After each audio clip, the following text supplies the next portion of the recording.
Hello, welcome. So I'm going to talk about the sun in the 8th house. So just kind of simple review here. The sun represents your ego, your personality, how you project your spirit outwards to others in a way that affects them. And to some degree, your energy and what provides you with light. And the 8th house is really about power, transformation, collecting and absorbing resources from the things around you, to some degree money, but more so the resource thing, though with the hinting at like a collective resource, mystery, occult, esoteric knowledge, the underworld, things like this. So this is a bit of a contradicting placement.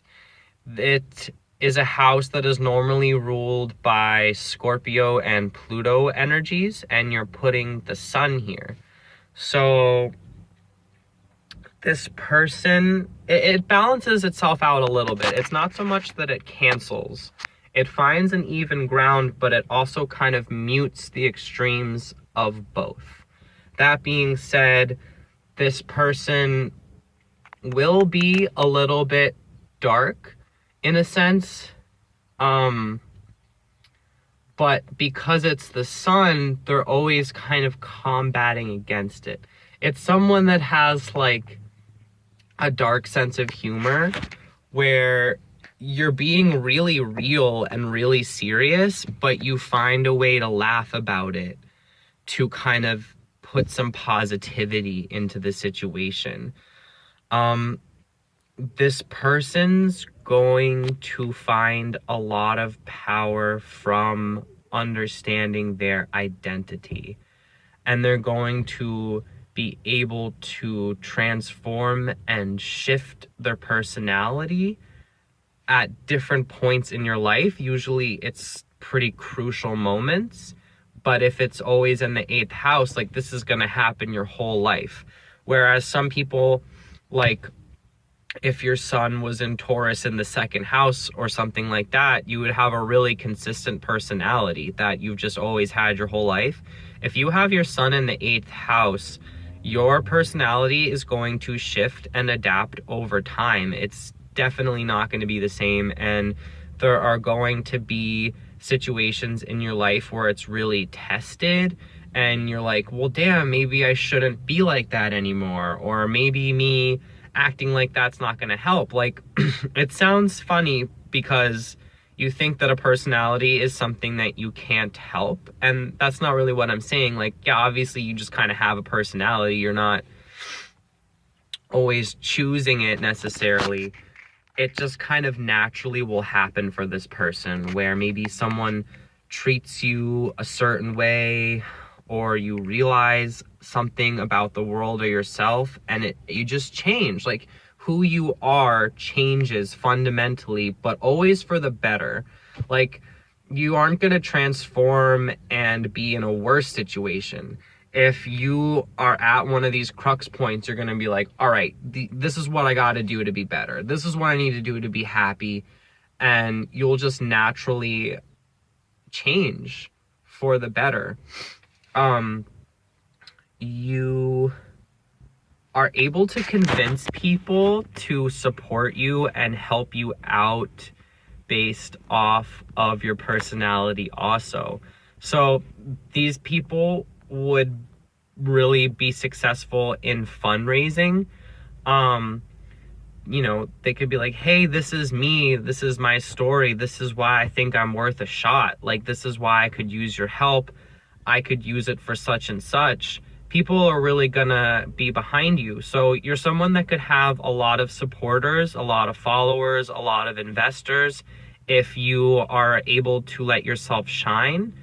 And typically you would do this again for the purpose of growth and transformation, and you would ask for help, maybe, from your family or your friends.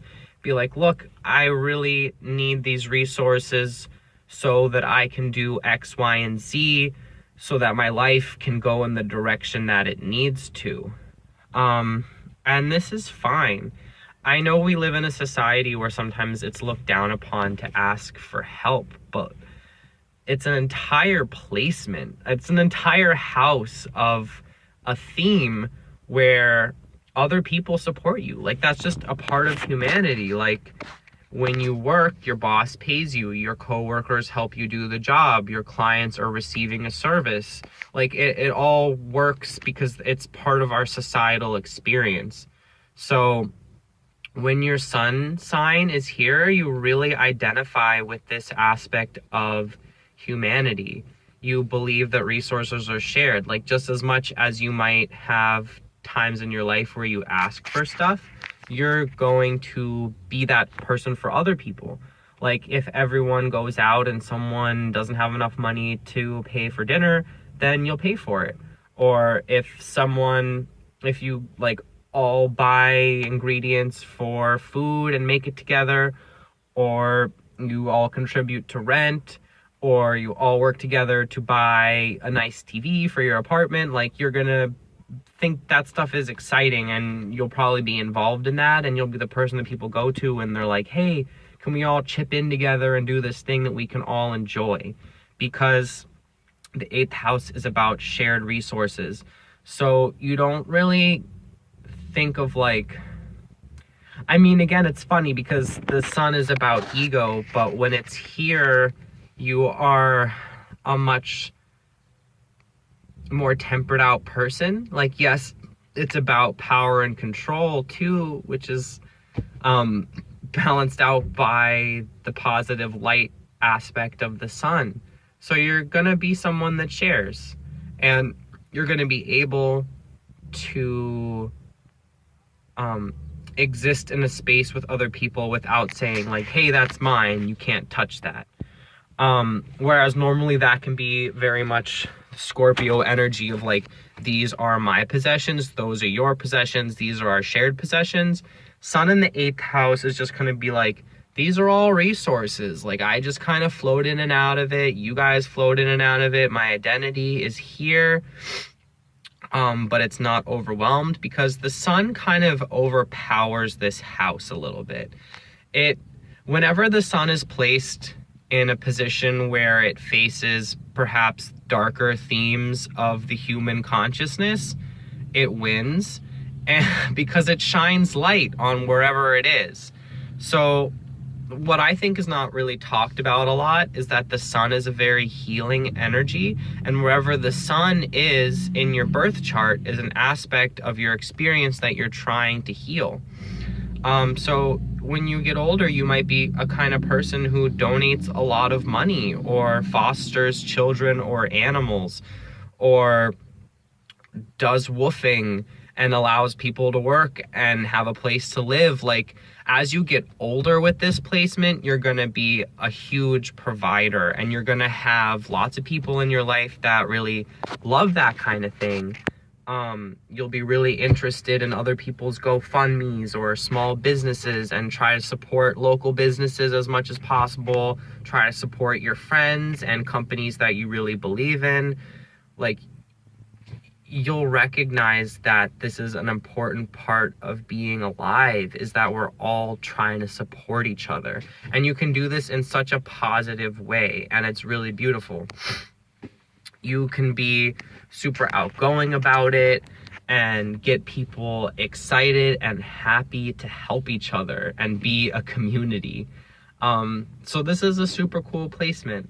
I know I haven't spoken much about ego, but it's difficult. Like, it doesn't come up so much here for the sun sign, which might be a negative aspect if you want to read it that way. Your identity is sort of a mystery to you. Like, all of the things that I just said are true, but they are in a way outside of yourself. And when it comes to a deeply internal, personal identity experience, it's something that almost always eludes you. And like I said, you're going to be adapting and changing who you are. So it's like a chase.